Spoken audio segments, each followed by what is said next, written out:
Hey, welcome to Think Thursday from the Alcohol Minimalist Podcast. Think Thursday is all about your beautiful, brilliant human brain. We're talking neuroscience. We're talking behavior change. We are talking about your mindset. Are you ready to get started? Let's go. Well, hello and welcome or welcome back to Think Thursday from the Alcohol Minimalist. Think Thursdays are all about our beautiful, brilliant human brains. We pause, we reflect, we recalibrate, and this is Mental Health Awareness Month in May. And if you've listened at all, you know that these Think Thursdays, I am focusing on mental health because it's not just a time to check in on how we are doing, but how we are really doing here on Think Thursdays. Because mental health isn't just about stress management or diagnoses or therapy, even though all of those are, of course, vital and valid. It's also about alignment. It's about whether you are living day to day in something that feels like a life that is truly yours. It's about whether your choices reflect your core values or someone else's expectations. And really, it's all about your relationship with yourself. And so that is kind of what I want to explore today on this episode of Think Thursday. I'm Molly, by the way, if I didn't say that out loud, and here from Alcohol Minimalist. So I want to talk about something that I became a book that I've read before and a quote from it that I became more familiar with recently at a conference that I attended. And it's a quote from Brené Brown and her book Daring Greatly. And the quote is this: "The space between our professed values and our practiced values is where burnout lives." I really want you to hear that again. The space between our professed values and our practiced values is where burnout lives. So if you're nodding your head, maybe even feeling a little called out, you are definitely not alone, because I really resonated with this quote. It really woke something up in me because I think we talk about a lot about the what burnout, right? And what burnout really means. And I really want to help you understand this perspective, and even how by closing this space just a little might be one of the most powerful things that you can do for your mental and emotional well-being. And during Mental Health Awareness Month, that seems like a good thing to do. So let's start with something familiar, right? And that is that feeling of constant overwhelm. Most of us chalk it up to busyness, right? Too many tasks, too many obligations, too much on our plates. And while, yes, life is full, I want to gently challenge the assumption that your exhaustion is simply a result of being overcommitted. Because what if the real problem isn't that you're doing too much, but that you're doing too much of the wrong things? What if your overwhelm isn't just about the number of things on your list, but about the fact that those things don't reflect what you actually value? Here's the thing: busyness has become almost a badge of honor. Our culture celebrates it. We ask each other, "How are you?" And the first answer, 9 times out of 10, is, "I'm just so busy." I say it myself, right? I do. So it's become a default identity, a way of measuring our worth. And underneath that, it is also a quiet way of avoiding deeper and maybe harder questions, because it's easier to blame a full calendar than it is to confront whether or not those commitments actually matter to you. It is easier to point to a packed day than to admit that you've been living out of sync with what you really believe. And that is the burnout space that Brené Brown is pointing to, and that many of us are stuck right in the middle of. Let me share a personal story. One of my core values, and I've known this for a long time, is family. Though I did just recently redo my core values and really look at them. And I want you to encourage you to, I'm going to put in my show notes a link. It is a paid service, so I'm going to be clear about that. But that a link to a program that you can actually define your values and really get in sync with those. And I thought it was a really valuable exercise. So I'm going to put that in my show notes because I think we need to revalue, we need to be constantly checking in with ourselves on our values. But one of mine is my family and being present for my family, nurturing that connection, being the kind of parent my boys could count on. That has always mattered deeply to me. But when my boys were younger, and remember, I have 4 of them, my internal narrative was something like, I'm just so stressed. I'm so overwhelmed. Of course, I'm drowning. I have 4 boys. And listen, there is truth in that.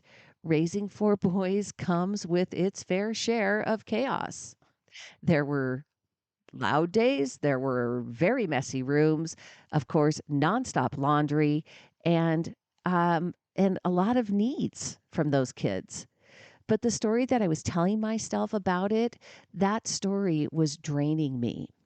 It wasn't until I really paused and reflected, especially in the context of my values, that I saw the disconnect because my time was actually aligned with what I valued. My energy was going toward what I cared about most, but my narrative, the story in my head, was working against me.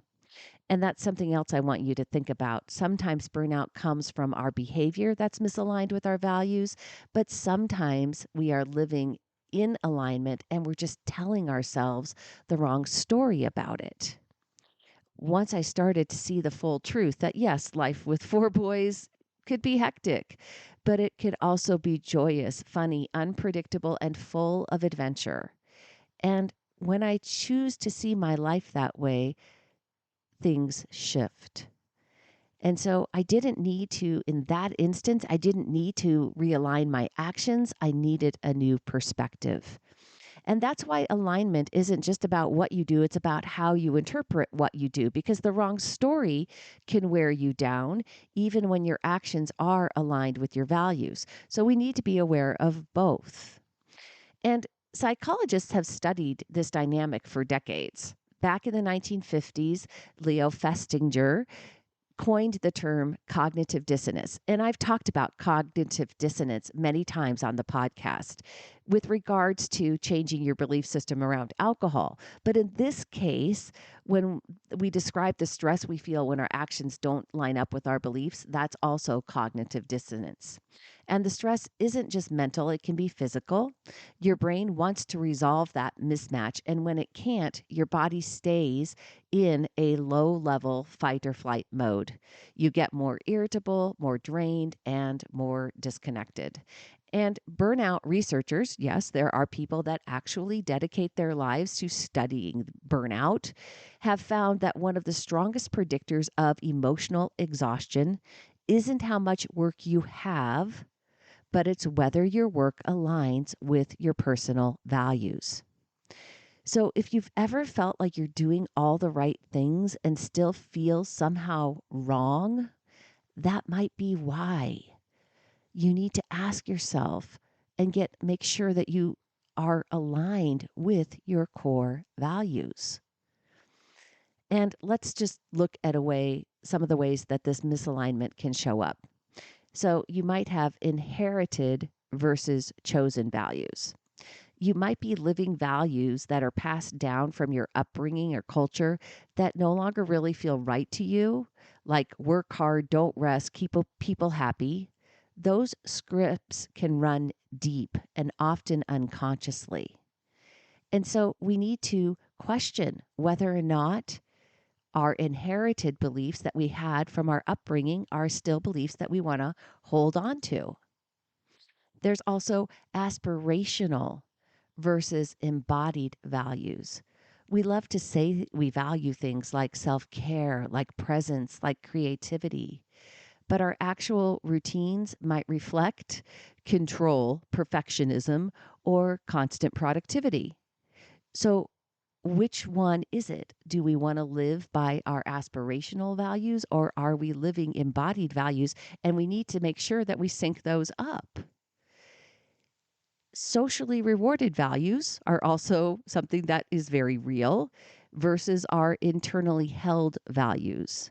You might value freedom and simplicity, but society, again, looks to kind of reward busyness and burnout and hustle. And it's hard to stay grounded in your values when the external world is truly like rooting for your exhaustion. And recognizing which kind of gap you are in is really the first step in dealing with it and reclaiming your alignment and ultimately, your peace, right? What can we do? And here at Alcohol Minimalist, we are not about shame, we're not about blame, we're not about guilt, we are about compassion and curiosity.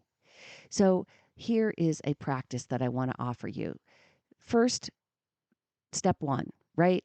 You got to get honest. You got to look for where in your life there is a space between what you tell yourself matters to you and what actions you are taking. If there is a space between your professed values and your practiced values, then we need to narrow that space. We need to move them closer together. List your actual practiced values. What does your calendar say you care about?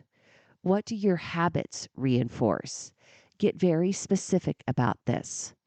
So we're going to get honest, we're going to get specific, and then we're going to get aligned gently, not all at once.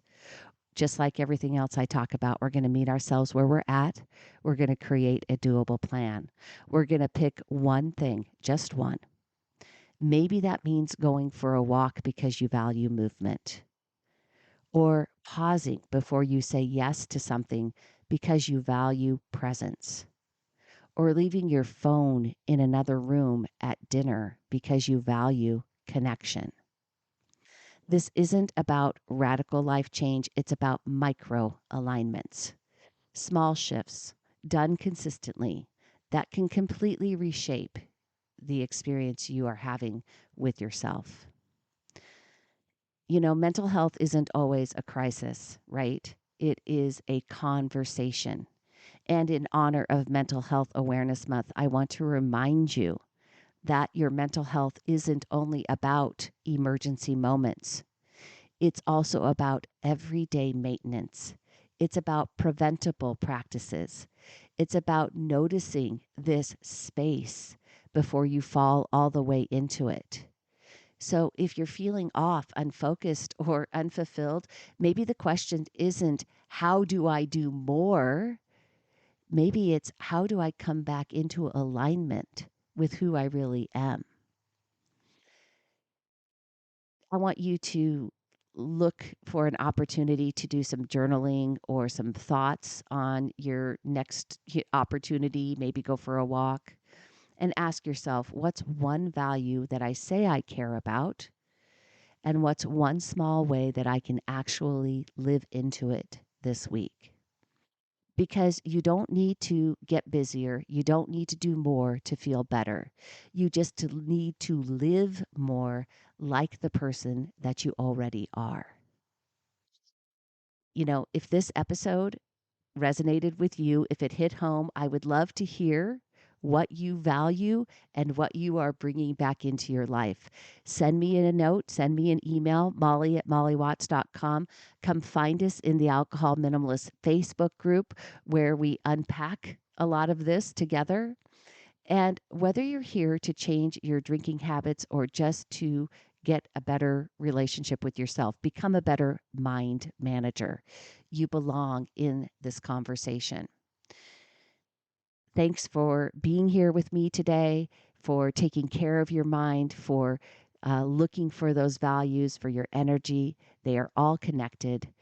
Choose peace, choose your brain, choose yourself, and I will see you on Monday.